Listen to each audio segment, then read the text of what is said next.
안녕하세요. 인천 웨딩 컨설팅의 명가 브라이드 온미 유은미 팀장입니다. 안혜성 부장입니다. 브라이드 온미는 수많은 신랑 신부님들의 웨딩 준비를 도와드린 웨딩 컨설팅 업체입니다. 특히 코로나 때문에 많은 스트레스와 고통을 겪고 계실 신랑 신부님들께 유익한 웨딩 정보를 드리고자 웨딩 토크쇼를 진행하게 되었는데요. 브라이드 온미에서는 계약자들을 대상으로 많은 이벤트를 진행 중이기도 하죠. 예를 들어 신랑 신부님들의 소원 들어주기, 업계 최초 웨딩카 서비스, 코로나 거리두기 단계 대응을 위한 웨딩 라이브 방송 등 많은 혜택을 드리고 있으니 언제든 편하게 브라이드 온미로 문의 주시길 바랍니다. 부장님, 오늘은 어떤 주제로 웨딩 토크쇼를 진행하죠? 네, 오늘의 주제는 결혼 준비를 하면서 쌓아놓은 이유와 해결법입니다. 서로 살아온 환경이 다른데 한 가족이 되기 위한 과정은 쉽지는 않죠. 부부로서 서로 맞춰가고 닮아가면서 다른 점을 받아들이게 되는데 결혼 준비를 하는 시기에는 특히 다툼이 많다고 합니다. 위 질문에 대한 의견은 브라이드 온미 공식 카페에서 실제 결혼 준비 중인 신랑 신부님의 의견을 토대로 진행하며 많은 의견을 주신 신랑 신부님께 감사드립니다.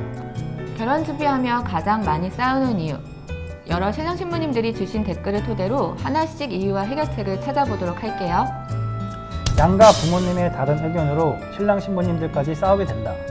유 팀장님, 실제로 이런 경우가 많죠. 다른 의견은 어떤 것이 있을까요? 양가 부모님들의 의견 차이라고 하면 결혼식장, 상견례, 혼수, 신혼집 마련 등 양가 부모님의 다른 의견이 신랑 신부님들을 통해서 전달되기 때문에 당연히 다툼이 있을 수밖에 없는 부분이라고 생각해요. 실제로 저도 그런 경우가 있었는데요. 결혼 준비를 하면서 웨딩홀 위치를 어디로 할지와 신혼집을 어떻게 할지에 대한 의견 충돌이 조금은 있었습니다. 웨딩홀은 사는 곳이 다르다 보니 중간으로 최대한 맞춰서 하는 쪽으로 했고, 신혼집은 많은 지역이 있었지만 아내가 꼭 여겨야 한다고 해서 초반에 준비할 때는 갈등 아닌 갈등이 있었던 기억이 나네요. 유 팀장님의 경우에는 양가 부모님의 다른 의견으로 신랑님과 결혼 준비할 때 싸운 적이 있었나요? 저도 안 부장님과 비슷한 경험과 있었는데요. 서로 사는 곳이 다르다 보니 웨딩홀 지역 결정함에 있어서 약간의 충돌 아닌 충돌이 있었어요. 저희 같은 경우에는 오시는 친척들 분들이 꽤 많아서 교통과 주차 부분에 신경을 많이 써야 했기 때문에 시댁 쪽과 약간의 충돌이 있었던 기억이 있네요. 여러분들도 이런 부분들로 인해 많은 고민이 있기도 할 텐데요. 웨딩홀은 오시는 분들의 지역 부분이나 교통을 고려해서 위치를 선정하신다면 큰 도움이 되지 않을까 생각을 해봅니다. 양가 부모님들의 의견 차이가 생기게 된다면 상황에 맞는 해결 방법으로 슬기롭게 대처하시길 바랍니다. 두 번째, 돈에 대한 가치관, 그리고 경제권을 누가 가질 것인가. 신랑 신부님들께서 결혼 준비를 하며 많이 다투는 가장 큰 이유는 바로 돈이죠. 각자 사회생활을 하며 수입과 지출을 개인이 했을 텐데 결혼을 하게 되면 가계를 함께 하다 보니 돈에 대한 가치관도 다르고 또 경제권을 누가 갖게 되어 관리할 것인지가 아주 중요하죠. 하지만 이 과정에서도 정말 많이 다툰다고 하는데요. 안 부장님의 경우는 신부님이 경제권을 가지고 있나요? 아니면 안 부장님께서 가지고 계신가요? 저희 부부의 경우에는 초반에 각자 돈을 벌어서 생활비와 공동으로 들어가는 비용을 한 통장에 모아서 관리를 하고 나머지 돈은 각자 관리했습니다. 그리고 나서 이제 아이가 생기면서 아내가 일을 그만두게 되어 현재는 제가 전체적으로 관리를 하고 있습니다. 개인적인 생각으로는 돈 관리는 누가 관리를 했을 때 더 좋게 돈을 관리할 수 있는지가 관건인 것 같아요. 유 팀장님은 어떻게 생각하세요?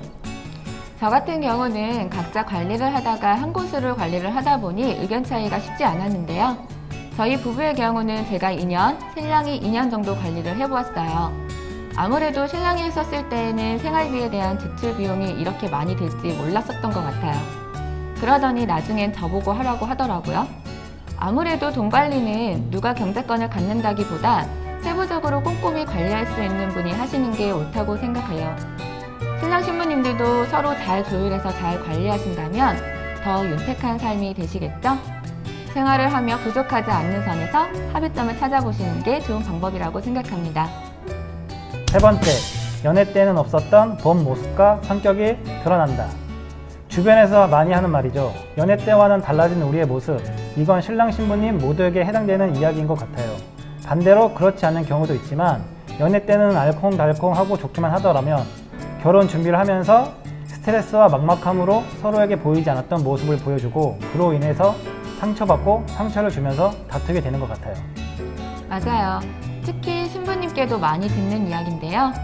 수의가이었던 신랑님이 결혼 준비를 하며 갑자기 버럭남이 되거나 소심쟁이로 바뀌는 경우가 있어서 신부님들이 많이 당혹스럽다는 이야기를 듣곤 해요. 결혼 준비를 하면서 속내를 많이 말하게 되기도 하고 이래저래 스트레스 받는 일이 많기 때문에 서로에게 보여주지 않았던 모습을 많이 보여주는 경우가 잦을 수밖에 없는 것 같아요. 결혼을 준비하면서 서로의 몰랐던 모습과 성격 때문에 종종 부딪히는데 이것에 대한 해결법이 있을까요? 사실 결혼 생활은 현실이고 달콤했던 연애를 끝내야 하는 종점이기도 하죠. 결혼 준비를 하면서 이런 이유로 다투긴 하지만 다툼을 최소한으로 줄이기 위한 방법 중에 한 가지는 전문적인 웨딩 플래너와 같이 진행함으로써 신랑 신부님들의 마음을 이해하며 때론 친구처럼 때론 언니처럼 믿고 의지할 수 있기 때문에 결혼 준비를 하며 서로의 안 좋은 모습을 보이더라도 작은 사랑 싸움으로 넘기실 수 있으실 거예요. 지금까지 커플들이 결혼하면서 다투는 이유와 해결법에 대해서 이야기해 보았는데요. 공감 가는 부분이 많이 있으셨나요? 그 외에도 많은 이유들이 있겠죠. 다음 영상에서도 결혼 준비하며 커플들이 많이 싸우는 이유와 해결법에 대해서 얘기해 보도록 할게요. 그럼 다음 시간에 뵙겠습니다. 안녕!